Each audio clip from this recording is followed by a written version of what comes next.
These are great. The Ohlins. These, they're trash. So before we get on the bike, let me show you something.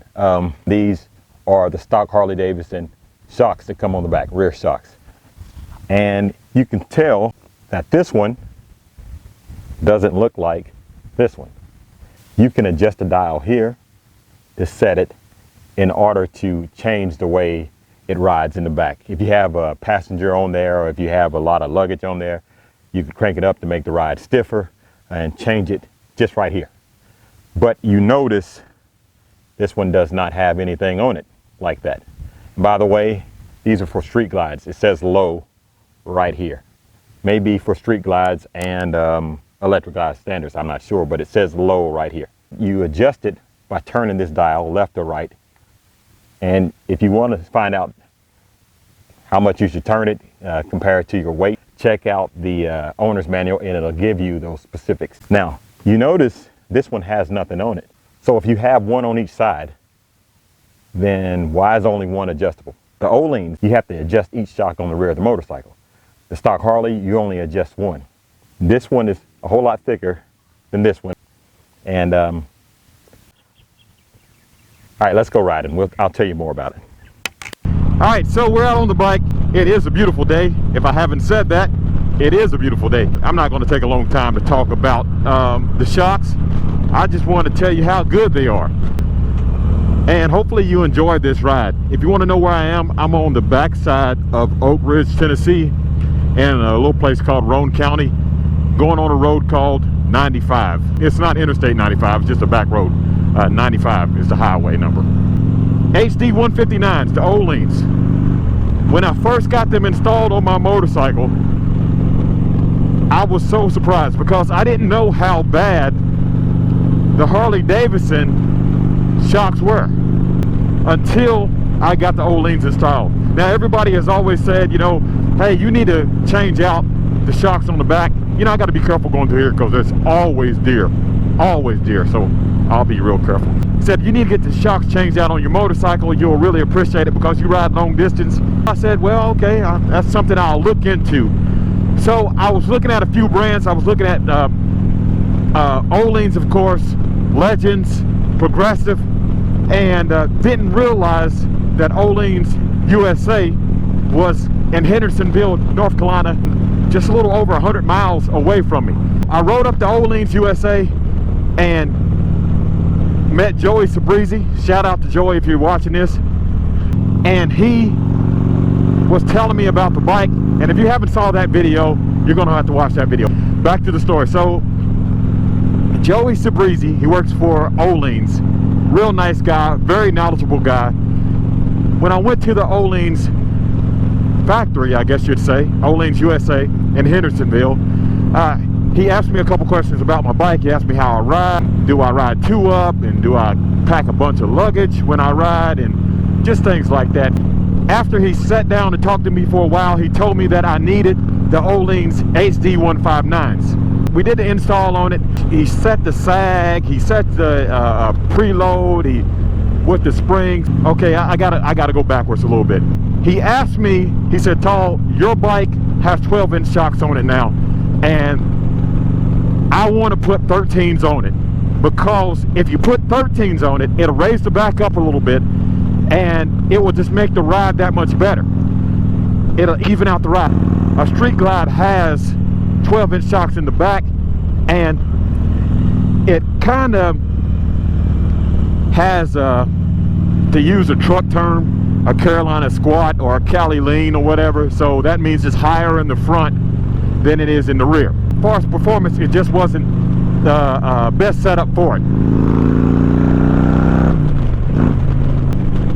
He said by raising it up an inch in the rear will make the motorcycle fall into the turns that much more. He did the install, and we put the saddlebags back on, and I take the bike out for the first ride, and I'm just around town, not even about 4 or 5 miles away, and I realized that this thing, man, it handles awesome. He was completely right. Raising up the back of it, making it more level, it changed everything. It changed the way it handled, and it handled awesome. That was my first impression of it, just riding it 5 miles. And if you've ever traveled on Interstate 40, going from Tennessee to North Carolina, you're going to go through a real curvy road that we call the Gorge. You know, some people don't even like driving that road because it's interstate. You go like 55 miles per hour. It's curvy, and you got 2 lanes of traffic, and big trucks go through there. It's not the best environment for someone who's not comfortable with taking curves. But for someone who loves taking curves, it is the best environment. I think I'm gonna go over there to the dam. I had about a 30-mile ride through the gorge on the way home, and man, it handled great. One of the greatest things about it that I wasn't expecting was when you have a Harley and you're going around a corner at 65, 70 miles per hour, it has a tendency for the rear end to wobble on you like that a little bit. I didn't expect putting shocks in the rear to take out the wobble and the flex in the corners. When I was coming back home and I was riding it the way I normally ride it, and I'm used to feeling it kind of wobble on me like that a little bit, it didn't do it. So I called Joey. I was like, hey man, wow, this thing is riding so much better than I thought, and the way it's lifted up and all that can affect the whole ride of it. And he was telling me the truth. On my 2014, I had the ones that had the pump that you'd air up, and the hose ran over the fender to the other side. I got a hole in the hose, and the bike was slammed down and squatted and would not air up, so I had to replace that hose. Even after I replaced that hose, I looked at it and there still was a place where it was still rubbing. Eventually it'll get another hole in it and do the same thing. I can't bring you all the way up here and not show you off of the overlook, so let me park right here.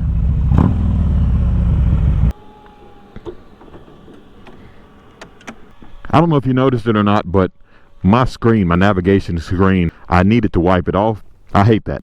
And the mirrors are the same way, but for the most part, I did a pretty good job washing the bike. What do you think? Oh, welcome to Milton Hill Dam. Not only do you get to hear about some HD159 Ohlins shocks, give you a little tour of East Tennessee. And then we'll wrap this video up. So there's a dam. But that's the high side of it, and that's the low side. Not a very good view of it. Let's get back on the bike. Yeah, so in the future, my plans is to get some front cartridges for my motorcycle. Ohlins makes some, of course, good brand. Legends makes some, Progressive makes some. So what I'm gonna do is, when I change out the front forks, that's going to be the time when I ask you guys, should I go with chrome or should I go with black? When I change out the front forks, then I'm going to put the drop-in cartridges in. Yeah, you can actually see it better from down here.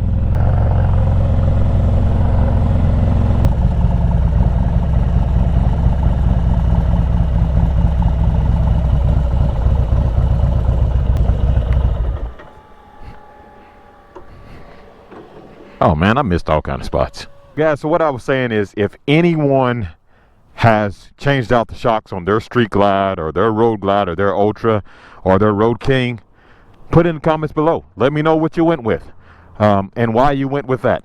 Comment below. Let me know about your experience with your suspension. Do you like the stock suspension? Is it a big deal to you?